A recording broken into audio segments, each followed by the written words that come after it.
की प्रत्येक वेळी तुम्ही या बैठकीत सांगता की शेतकऱ्यांवर सिबिलची अट लागू करणार नाही आणि त्यांना सिबिलचं कारण देऊन त्या ठिकाणी तुम्ही कर्ज नाकारता, हे खपवून घेतलं जाणार नाही। जे तुम्ही इथे सांगता तेच बँकांनी त्या ठिकाणी पाळलं पाहिजे आणि जर बँका अशा प्रकारे सिबिलची अट टाकणार असतील तर आम्ही त्यांच्यावर FIR दाखल करू आणि हे तुम्ही तुमच्या सगळ्या ब्रँचेसला कळवा असं स्पष्टपणे सांगितलेलं आहे। शेतकऱ्यांना कर्ज मिळण्यातल्या ज्या अडचणी आहेत त्या दूर करण्याचा प्रयत्न केलेला आहे। खरीप पूर्व जी काही बैठक आहे या बैठकीच्या संदर्भात बियाण्यांची उपलब्धता, खतांची उपलब्धता, विशेषतः यावेळी प्रयत्न आहे की DAPचा वापर कमी होऊन त्या ठिकाणी नॅनो युरियाचा वापर वाढला पाहिजे, कारण जगभरामध्ये आता हळूहळू DAPची कमतरता ही भासते आहे आणि म्हणून तो देखील त्याच्यावर भर आपण देतो आहे। तोही प्रयत्न मोठ्या प्रमाणात चाललेला आहे आणि यासोबत वेगवेगळ्या प्रकारे शेतकऱ्यांना पीक विमा पूर्णपणे मिळाला पाहिजे त्याचा आढावा आम्ही घेतलेला आहे। कुठल्याही प्रकारची खरीपाच्या हंगामात त्यांना त्रास होऊ नये।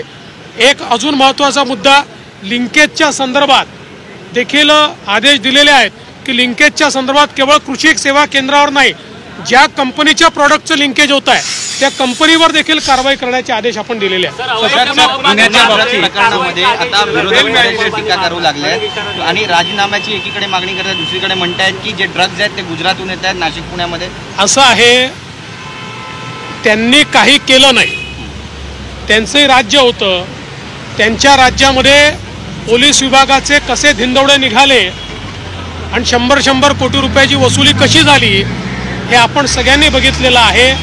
आमची पॉलिसी देशभरामध्ये 0 टॉलरन्सची आहे आणि आज केंद्र सरकारची मदत मिळते, सगळे राज्य सरकार एकत्रित काम करतायत म्हणून या ठिकाणी हे सगळं बाहेर येत आहे।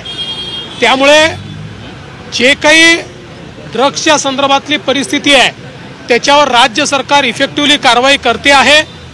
अजून बरेच काळ ही कारवाई करत राहावी लागेल। आमचा 0 टॉलरन्स पॉलिसी आहे। जो कोणी याच्यामध्ये सापडेल, पोलीसवाला असेल त्याच्यावर कारवाई होईल, अजून कोणी हॉटेलवाला असेल त्याच्यावर कारवाई होईल। ही अतिशय कडक कारवाई चाललेली आहे, कारवाई तशीच सुरू राहणार आहे। त्यामुळे मला असं वाटतं विरोधकांनी याचं राजकारण करू नये आणि राजकारण करायचं असेल तर मग त्यांच्या 2.5 वर्षात काय घडलं ही प्रत्येक गोष्ट मला सांगावी लागेल। या ड्रग्सच्या संदर्भात त्यांच्या काळामध्ये काय काय होत होतं हे देखील मला सांगावं लागेल। पण माझ्याकरता हा प्रश्न कुठल्याही राजकारणाच्या पलीकडचा आहे, आमच्या पुढच्या पिढीचा प्रश्न आहे। त्यामुळे याच्यावर राजकारण न करता राज्य सरकारने जी कठोर भूमिका घेतलेली आहे त्याचं स्वागत झालं पाहिजे।